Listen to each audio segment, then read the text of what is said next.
In this video, we will explore the story of Amrapali, one of the most beautiful and accomplished women of her time. Amrapali was a renowned courtesan who lived in Vaishali, an ancient city in present-day Bihar, India, around 600 BC. Early life. Amrapali was born around 600 to 500 BCE to Mahanama and an unknown mother. It is said that she was spontaneously born at the foot of a mango tree in one of the royal gardens in Vaishali and hence her name. Even as a young maiden, Amrapali was exceptionally beautiful and ethereal. It is said that a feudal lord named Mahanaman was so enchanted by the young Amrapali's beauty that he abandoned his kingdom and moved to Ambra village, a small hamlet in Vaishali presently in Muzaffarpur. Amrapali as a courtesan. Amrapali grew up to be a lady of extraordinary charm and grace, and was talented in many art forms. Many young nobles desired her company. When Manudev, king of Vaishali, saw Amrapali perform a dance in the city, he plotted to own her. He murdered Amrapali's childhood love and would-be groom, Pushpakumar, on the day of their wedding, and afterwards made an official announcement declaring Amrapali as the bride of Vaishali, that is, the Nagarvadhu. She was also bestowed with the title of Vaishali Janpat Kalyani, given to the most beautiful and talented girl of the kingdom for a period of 7 years. After the title, Amrapali had the right to choose her lovers, but according to the aforementioned custom, she could not be committed to any one man. After being declared a Nagarvadhu, Amrapali also became the Raja Nartiki or court dancer. Her talent and beauty attracted so many men that the glory of Vaishali during this period is often attributed to Amrapali's fame. The price to see Amrapali's art form was 50 Karshapanas per night, and her treasury grew much larger than the treasuries of some kings. Hi everyone, welcome to Curious with Sama. In this channel, we cover entertainment facts, world facts, mythology, and many more. If any of this interests you, then please like, share, and subscribe, and don't forget to hit the bell icon. Amrapali and Bimbisara. Stories of her beauty travel to the years of Bimbisara, king of the hostile neighboring kingdom of Magdha.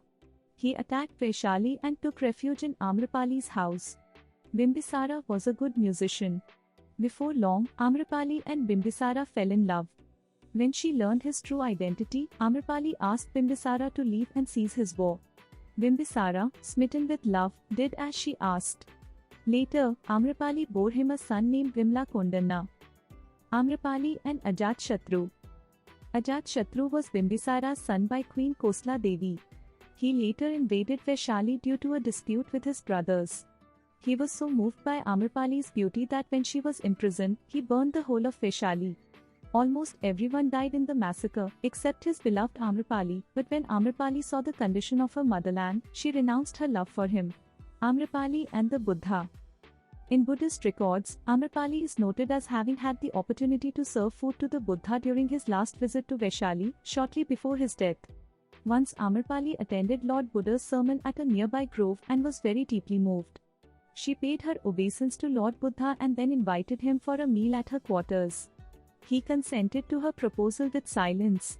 On her way back, her chariot collided with that of the princely nobles of Vaishali, who were also heading to invite the Buddha to dine with them. They berate her by calling her a mango woman and ask her, a woman of ill repute, to move aside and let her superiors pass. It is then that she announces that the Buddha was coming to her house for a meal. The princes were upset and offered her gold in return of the privilege of hosting the Buddha, but she refuses.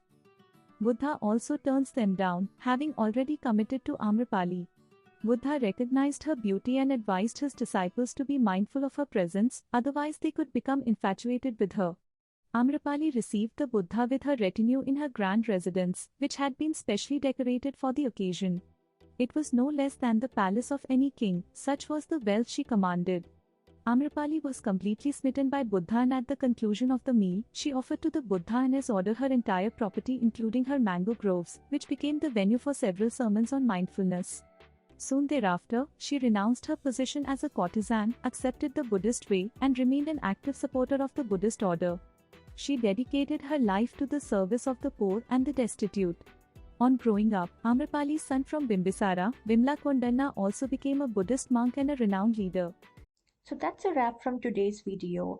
If you like this video, then please like, share, and subscribe, and don't forget to hit the bell icon.